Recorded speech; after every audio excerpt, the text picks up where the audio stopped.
All right, peace and blessings. It's April the 4th, Wednesday, 2018. I got a long email here from David Hinkson, and I wanted to read it. It says, Rudy, okay, I want to apologize for not calling you. I could not, as I have no minutes at this moment in time, but it is not my fault at this time. My troubles here seem to be ongoing for a few more days. But we will get together and discuss some things in detail in tomorrow or the next day if you would like. I was told by Alex here that he got a letter from Rudy saying that he did not raise money for prisoners, and that is what I had already told him in the past. It is probably a waste of time to hire a lot of attorneys anyway, as they all charge huge amounts of money and then really don't do any quality work anyway. I was telling Rudy in the past that there is no real law. I stand on this.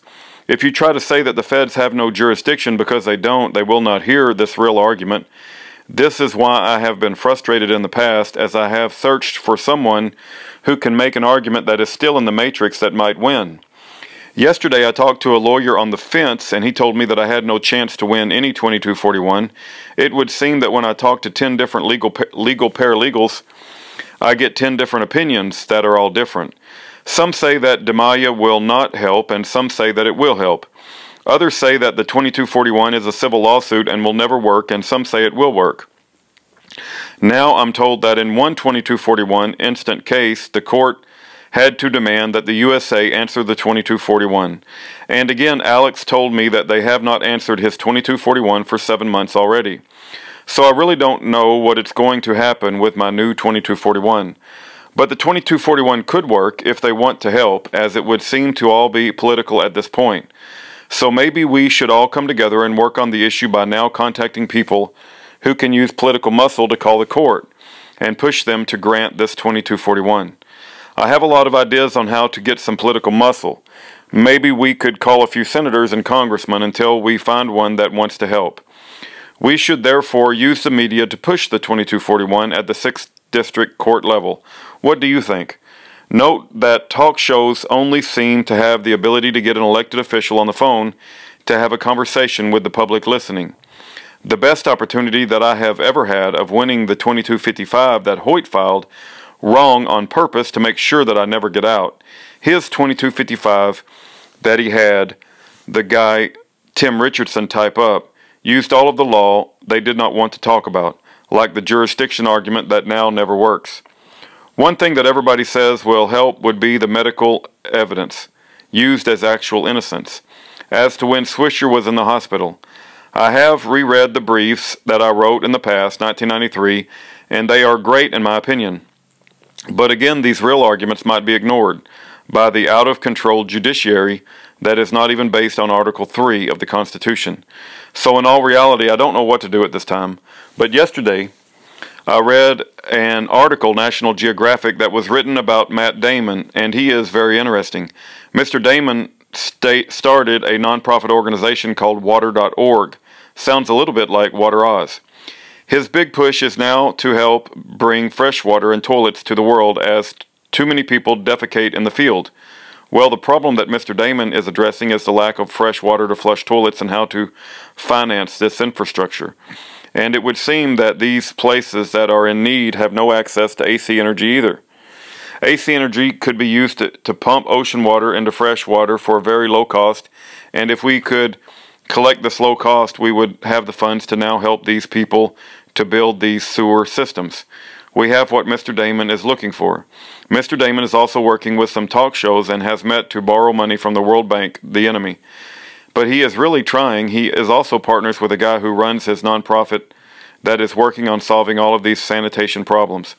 This would mean that he has secretaries that actually answer the phone.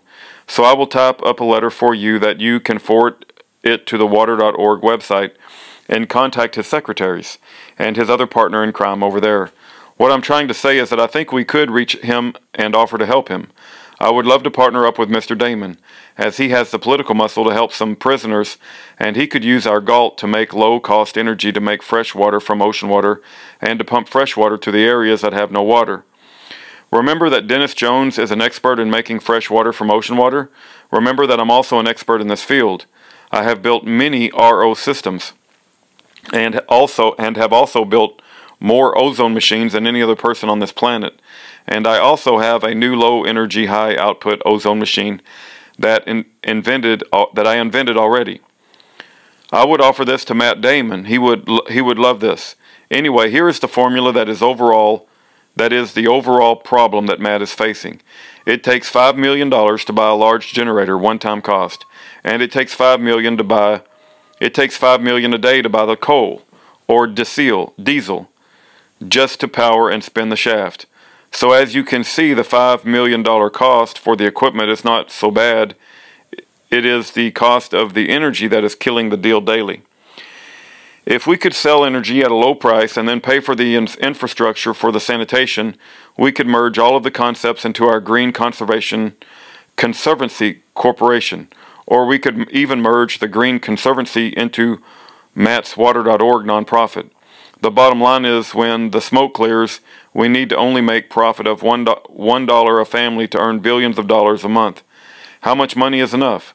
I would gladly go in debt, borrowing endless amounts of usury money to fund the sanitation of all of the third world countries. This is not a problem, as the Green Conservancy already had this goal. So right now we really don't need to ever make a dime on the AC energy that we are creating to clean up the fecal matter mess for Matt. As really we just need to earn $1 on each home in the long run, and this profit, if any, should show up on the water bill to flush the toilet. We really don't care if we make any money in the long run, as that is what a nonprofit is all about. So what I would propose to Matt is that we help him and provide some of my energy devices to his cause. And he can help Rudy to expose what is happening in this country and them kidnapping people and putting them in cages. So if you want to call this Water.org nonprofit, it would be great. See who answers the phone. I will start typing you up this letter in the next hour that can be forwarded to Matt or his partner or his secretary. When you talk to him, make sure to tell him that I have known Todd Fisher for 3 years and he was my fishing buddy. I guess these people all know each other.